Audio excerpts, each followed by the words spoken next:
আমরা school college বিরোধী না, কিন্তু স্কুল কলেজ ইউনিভার্সিটি এগুলো কি বাংলাদেশের স্কুল কলেজ ইউনিভার্সিটি না? বাংলাদেশের মানুষ কি মুসলিম না? এখানে কি 90% মুসলিম না? তাহলে স্কুলে কোরআন পড়তে অসুবিধা কোথায়? কলেজে কোরআন মুখস্থ করতে অসুবিধা কোথায়? ইউনিভার্সিটিতে কোরআন শিক্ষা থাকতে অসুবিধা কোথায়? কোনো অসুবিধা নেই। কিন্তু আজকে যেহেতু শিক্ষা ব্যবস্থায় একটা ধস নেমেছে, আমাদের শিক্ষা ব্যবস্থার ম্যাক্সিমাম স্তর থেকে ইসলাম দূর হয়ে গেছে, ফলে যারা আজকে পড়ে বের হচ্ছে তাদের মধ্যে আমরা আখলাক পাই না। তাদের অধিকাংশের মধ্যে আমরা একটা অধঃপতন দেখি, একটা দুনিয়ার লোভ দেখি, একটা চরিত্রহীনতা দেখি, এবং দেখি বিশাল দুর্নীতির পেখম তুলে তারা কিন্তু দেশটাকে একটা অরাজকতায় পরিণত করছে।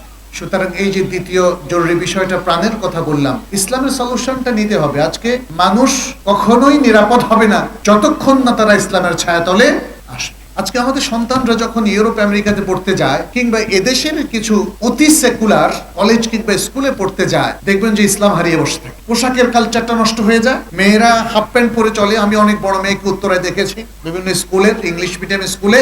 কি শেখে তারা? এখানে তো আলহামদুলিল্লাহ আমাদের বোনদেরকে এবং আমাদের এই যে ছোট্ট বোনি আমাদের মেয়েদেরকে দেখলাম কি সুন্দর হিজাব করে এসেছে।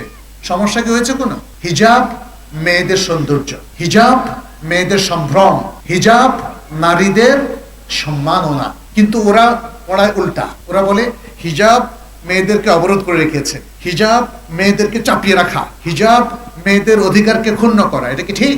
দ্বীনের জীবন ব্যবস্থা আমাদের জন্য অতীব জরুরি। এই জন্য আল্লাহ সুবহানাহু ওয়া তাআলা আমরা যারা জীবিত মানুষ তাদের জন্য 5টা জিনিসকে সবচেয়ে বেশি এসেনশিয়াল এবং জরুরি বলে ঘোষণা করেছেন। 5টা জরুরি জিনিস, তার মধ্যে 1 নম্বর হলো দ্বীন। 1 নম্বরটা কি? দ্বীন, ইসলাম 1 নম্বর। আমাকে আপনাকে জীবনের সবকিছু বিসর্জন দিয়ে দ্বীনকেই মেনে চলতে হবে। এটা 1 নম্বর হওয়ার অর্থ। আমার যদি টাকার প্রয়োজন হয় আর দ্বীনের প্রয়োজন হয়, আমরা কোনটাকে প্রাধান্য দিব? দ্বীনকে। জীবন বাঁচিয়ে রাখা অথবা দ্বীন বাঁচিয়ে রাখা, কোনটাকে প্রাধান্য দিব? দ্বীনকে। এভাবে আমার ব্যবসা বাণিজ্য, টাকা পয়সা, শর্ট মানি, স্বার্থ, যে কোনো কিছু, দুনিয়াবি যে কোনো আমার সম্পদ কিংবা স্বার্থ, এটার সাথে যদি দ্বীনের একটা সংঘর্ষ দেখা দেয়, কোনটাকে আমরা প্রাধান্য দিব? দ্বীনকে। অতএব সবার আগে হলো দ্বীন, সবচেয়ে জরুরি হলো দ্বীন। এই জন্যই সবচেয়ে জরুরি আমাদের কোরআন শেখা, সবচেয়ে জরুরি হলো হাদিস এবং সুন্নাহ শেখা, সবচেয়ে জরুরি হলো দ্বীনের নীতিমালা এবং নির্দেশনা শেখা, যাতে করে আমরা ইসলামটাকে সুন্দরভাবে মেনে চলতে পারি। এরপরে দ্বিতীয় হচ্ছে জান, অর্থাৎ প্রাণ। একজন মানুষের প্রাণ আল্লাহর কাছে খুবই মূল্যবান। এই জন্য দেখেন, কেউ কাউকে আঘাত করাটা নিষিদ্ধ, কেউ কোন নির্দোষ ব্যক্তিকে হত্যা করা নিষিদ্ধ।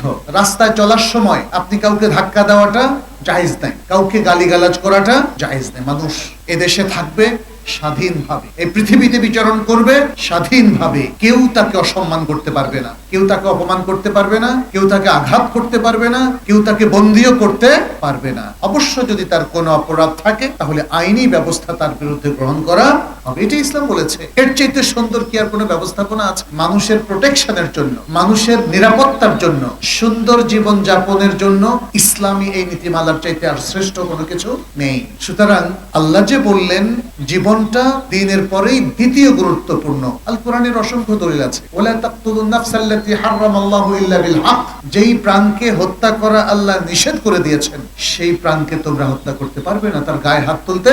কিন্তু আজকে আমাদের সমাজে কি হচ্ছে, তাই না? কেউ কি আমরা নিরাপদ? আপনি রাস্তা দিয়ে চলার পথে দেখবেন হয়তো কেউ আপনাকে গাড়ি চাপা দিল, অথবা দুর্বৃত্ত এসে আপনাকে ছুরি দিয়ে আঘাত করলো, অথবা কেউ এসে ডাকাতি করলো, অথবা আইন শৃঙ্খলা বাহিনীর পরিচয় দিয়ে কেউ আপনাকে গুম করে ফেললো। হচ্ছে না এগুলো?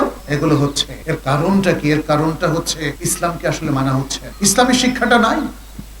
কিন্তু আজকে যেহেতু শিক্ষা ব্যবস্থায় একটা ধস নেমেছে, আমাদের শিক্ষা ব্যবস্থার ম্যাক্সিমাম স্তর থেকে ইসলাম দূর হয়ে গেছে, ফলে যারা আজকে পড়ে বের হচ্ছে তাদের মধ্যে আমরা আখলাক পাই না। তাদের অধিকাংশের মধ্যে আমরা একটা অধঃপতন দেখি, একটা দুনিয়ার লোভ দেখি, একটা চরিত্রহীনতা দেখি, এবং দেখি বিশাল দুর্নীতির পেখম তুলে তারা কিন্তু দেশটাকে একটা অরাজকতায় পরিণত করছে। সুতরাং এই যে দ্বিতীয় জরুরি বিষয়টা, প্রাণের কথা বললাম, ইসলামের সলিউশনটা নিতে হবে। আজকে মানুষ কখনোই নিরাপদ হবে না যতক্ষণ না তারা ইসলামের ছায়াতলে আসে। তৃতীয় যে বিষয়টা সেটা হচ্ছে আকল বা বুদ্ধি, বুদ্ধির প্রোটেকশন, বুদ্ধিকে হেফাজত করা, এটাকে ইসলাম তৃতীয় গুরুত্বপূর্ণ বিষয় বলেছে। বুদ্ধি।